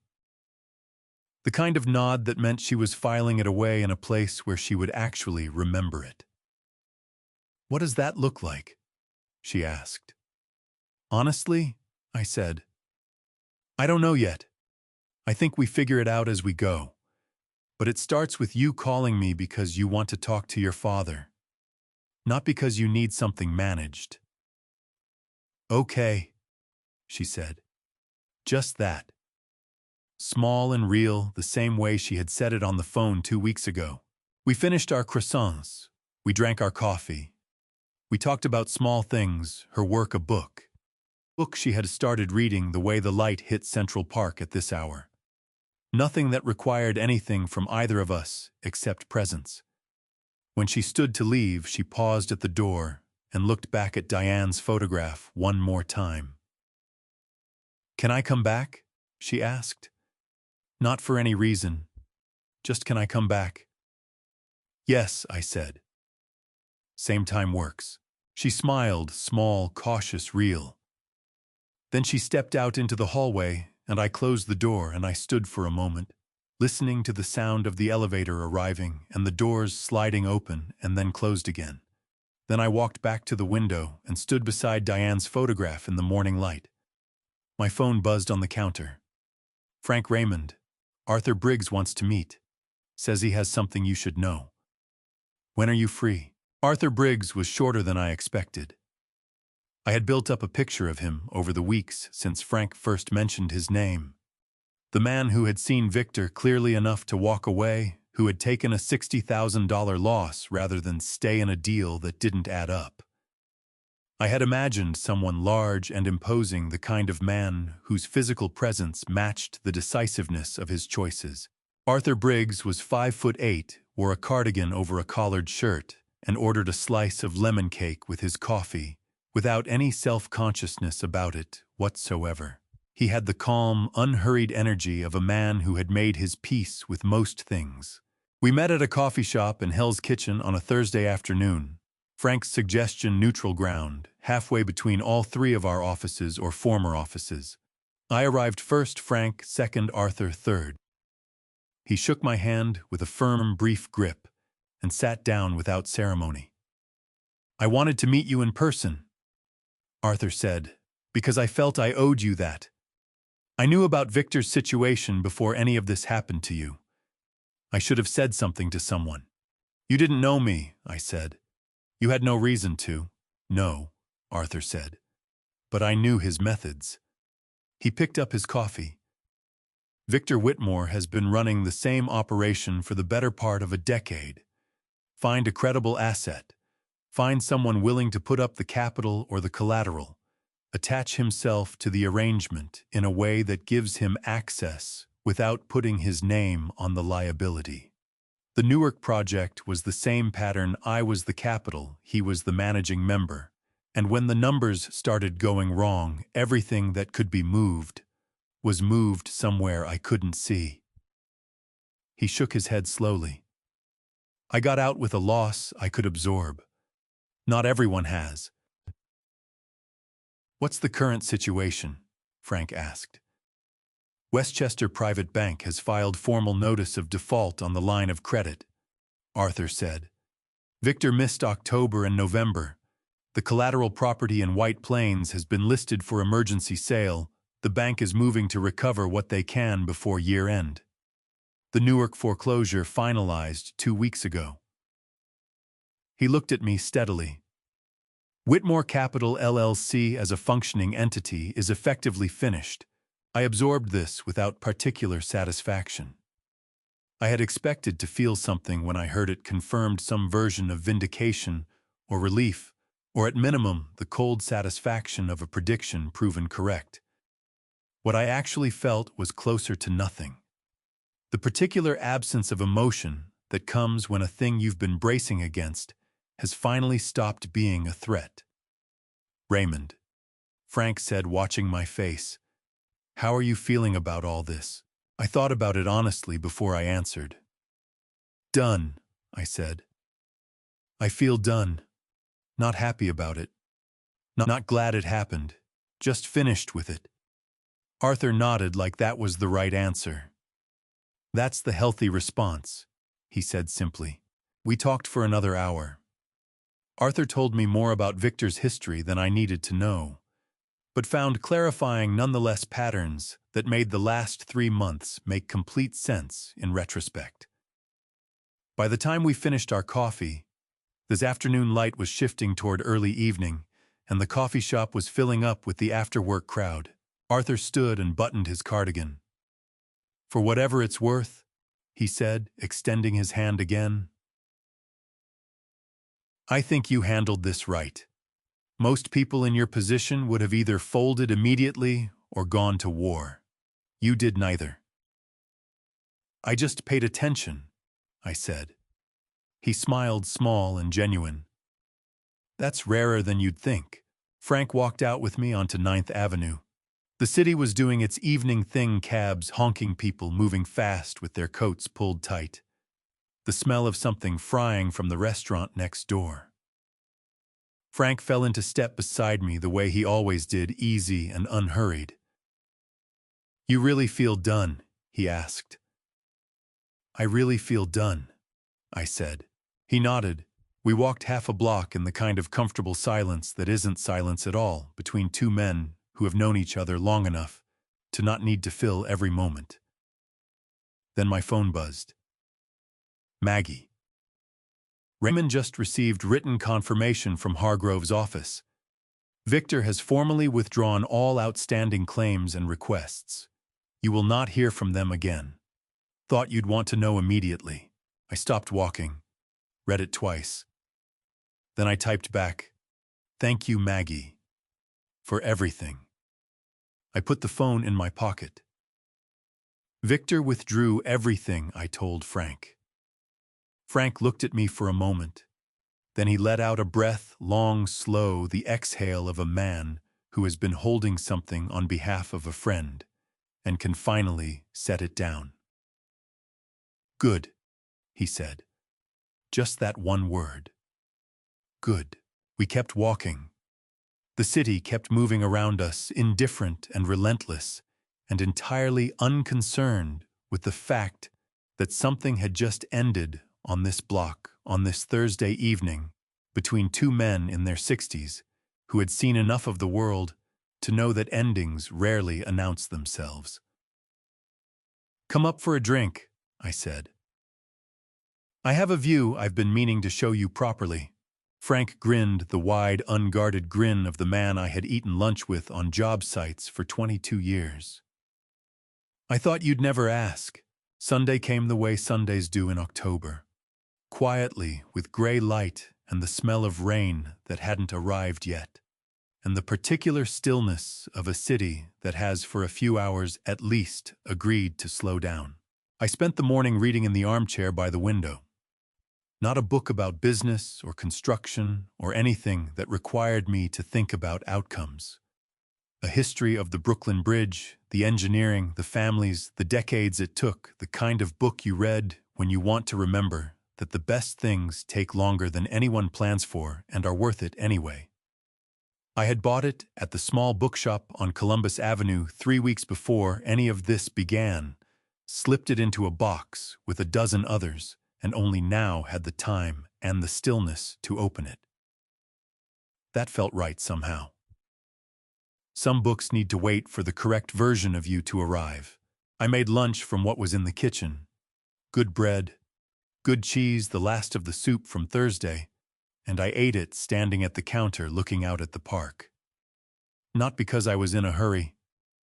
Just because some afternoons ask you to stand instead of sit, to stay a little closer to the surface of things, rather than settle too deeply into any one position. At 6:50 in the evening, I set the book down and made a pot of coffee. Not because I particularly needed the caffeine at that hour. Just because having something warm in your hands when the phone rings makes whatever comes next feel more manageable.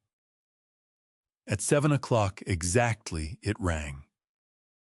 "Natalie," I answered, and leaned back in the armchair and looked out at Central Park going dark below the last joggers of the day, making their way around the reservoir, their breath clouding faintly in the cold. "Hi, Dad," she said. Not Dad with a weight attached to it. Not Dad followed immediately by something she needed. Just "Hi, Dad," the way she used to say it when she was 12 and calling from a sleepover to ask if she could stay another night. "Hi," I said. "How was your week?" And that was how it started, as simply as that. As ordinarily as that. And for 40 minutes, we talked the way people talk when they have decided to stop performing for each other and just be present instead. Natalie told me about a project at work that had gone sideways and then unexpectedly right again. She told me about a restaurant in Astoria she and Connor had tried on Thursday, Greek food, the kind of place with no menu on the wall, and the owner brings you whatever he thinks you should eat. She told me she had started running in the mornings, not for any particular reason, just because she needed somewhere to put the energy that had nowhere else to go. I told her about the Brooklyn Bridge book. I told her about Frank coming up for that drink on Thursday evening, and the two of us standing at the window for a long time without saying much, watching the city light up floor by floor. I told her I had started sleeping later than I had in 30 years, and that I had decided this was not a problem requiring a solution. "Dad," she said somewhere around the 30-minute mark, "did Mom ever tell you that you were bad at resting?" "Every day of our marriage," I said. She had many words for it. None of them were complimentary. Natalie laughed warmer this time, fuller the laugh of someone who is remembering something they love rather than mourning something they've lost. She used to call it your particular brand of Protestant guilt, she said. She said you couldn't enjoy a Saturday afternoon without mentally calculating what you could have built with those 3 hours. She wasn't wrong, I said. Are you enjoying Saturday afternoons now? I looked around the reading room, the books half unpacked, Diane's photograph, visible through the doorway in its spot by the window. The 2 small plants Maggie had brought sitting on the sill in the kitchen, catching the last of the day's light. I'm getting there, I said. Faster than I expected, a comfortable beat passed between us. Then Natalie said more quietly, Connor met with David Rice on Friday. 2 hours.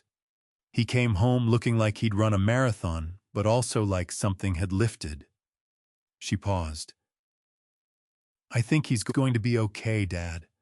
I think we're going to be okay. I think so too, I said.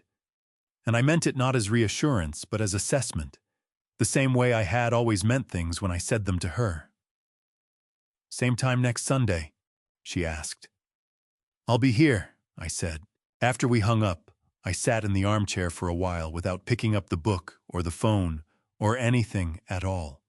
Outside the park had gone fully dark, the kind of dark that settles over the city on October evenings when the temperature drops fast and the people clear out, and the trees hold whatever light is left in their leaves for a little longer than makes sense.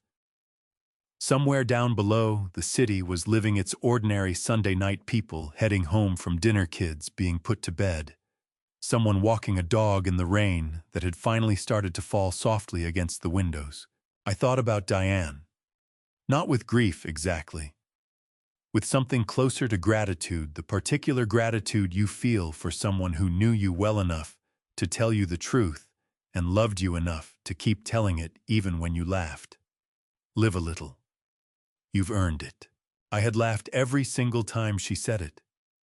For 30 years I had laughed the way you laugh at something you're not yet ready to hear. It had taken a thumbs-up emoji from my daughter and a man named Victor Whitmore, and 63 boxes of books that finally had somewhere to live. It had taken all of that to understand what she had been trying to give me every time she said it. Not permission. Recognition. The difference between those 2 things had taken me the better part of a year to feel clearly, and I was still feeling it now, sitting in the armchair with the coffee going cool in my hand, and the rain beginning to come down properly against the glass. Next Saturday was the day the housewarming had been planned for, the day I had been bracing toward for weeks, waiting to find out what it would feel like when it arrived. I fell asleep in the armchair before 10 o'clock, the rain tapping soft and even against the glass, and the last thing I was aware of was the warmth of the mug in my hand, and the view and the quiet, and the fact that for the first time in longer than I could remember, I wasn't thinking about what came next. The day arrived without ceremony. No alarm. No particular weight when I opened my eyes and remembered what day it was. Just the gray-white light of an October Saturday coming through the curtains, the sound of the city beginning to wake up 34 floors below, and the smell of the rain that had fallen through the night and was still drying on the window glass. I lay still for a moment and took stock of what I felt. Not grief, not anger. Not the particular hollow satisfaction of being proven right about something you never wanted to be right about. What I felt was something simpler and harder to name, the specific quiet weight of a day that had meant something and now meant something different. I got up and made coffee, not from the machine. Pour over the slow way, the way I had been teaching myself since moving in. measure the grounds, boil the water to the right temperature, pour in slow circles watching the bloom. It took 8 minutes from start to finish. 8 minutes where the only thing required of me was attention. I carried the mug to the chair by the window and sat down. Central Park was already moving. Runners on the paths, a man throwing a ball for a dog near the reservoir. A family crossing the 72nd Street entrance with a stroller and a child on a bicycle. The child wobbling with the specific determination of someone who has not yet fallen enough times to be afraid of falling. I watched them until the child made it across the path without tipping over, and I felt something loosen in my chest that I hadn't known was still held tight. I thought about what this morning was supposed to look like. Florists arriving at 7, caterers setting up by 9.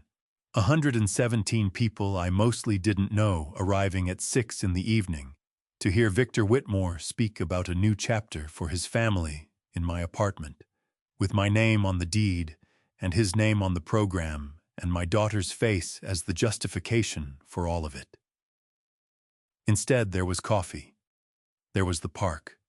There was the slow sound of rain drying on glass. I decided this was better. Frank arrived at 10 with bagels from the place on 72nd Street.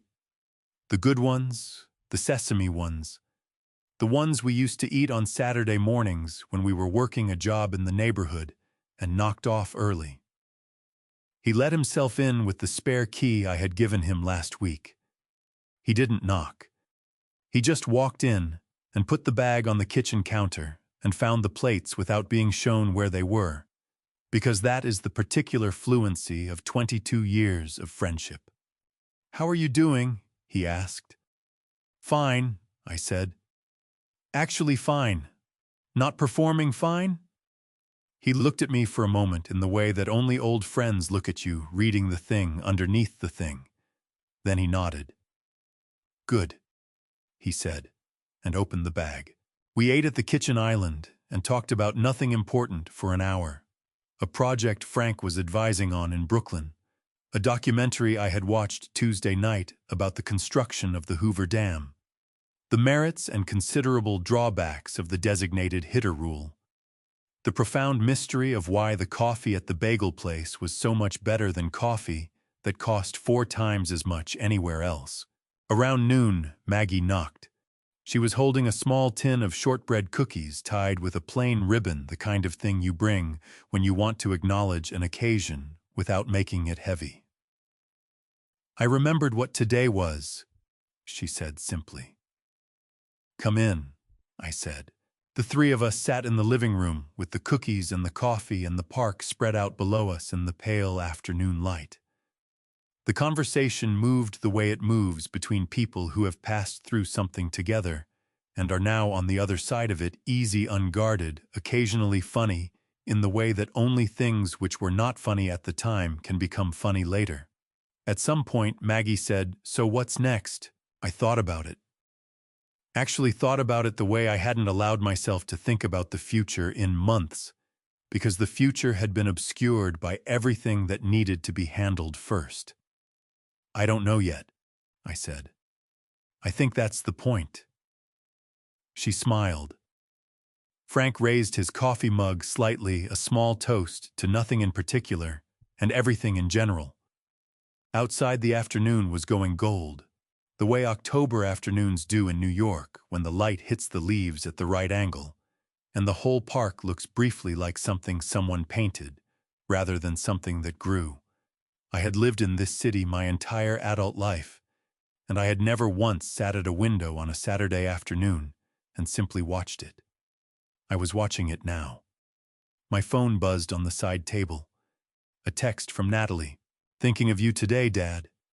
Hope you're doing something good for yourself." I looked at it for a moment. Then I typed back, "I am." I set the phone down, picked up my coffee, looked out at the park. Frank was saying something about the Hoover Dam documentary, something about the men who built it, the ones who came from nothing and made something that outlasted everyone who doubted them. I listened And I watched the light move across the water in the reservoir below. And I thought about Diane. And I thought about Natalie. And I thought about the 34 floors between me and the street, and the 30 years it had taken to earn the right to stand on them. And I thought, this is enough. Not as resignation, as recognition. This right here, right now, in this room, with this coffee, with these people, with this view, this was enough. This was in fact more than enough. This was exactly what enough looked like when you finally stopped confusing it with something else. I drank the last of my coffee. It had gone slightly cool. It was still the best cup I'd had in years. Looking back, I spent 60 years building things for other people, and almost nothing for myself. I called it love. Maybe some of it was. But somewhere along the way, love became a habit of disappearing. If this story taught me anything, it's that family stories' revenge doesn't always look like a confrontation.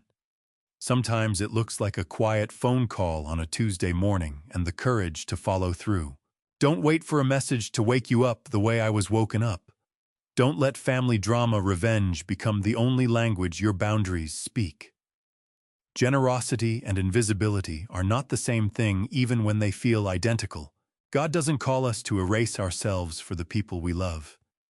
He calls us to show up with dignity, with clarity, and with the understanding that our lives belong to us. My honest opinion: the moment you stop needing approval for your boundaries is the moment they actually work. Family Stories' revenge isn't about winning. It's about reclaiming what was always yours. If this story stayed with you, leave a comment. Tell me which moment hit hardest. Share it with someone who needs to hear it.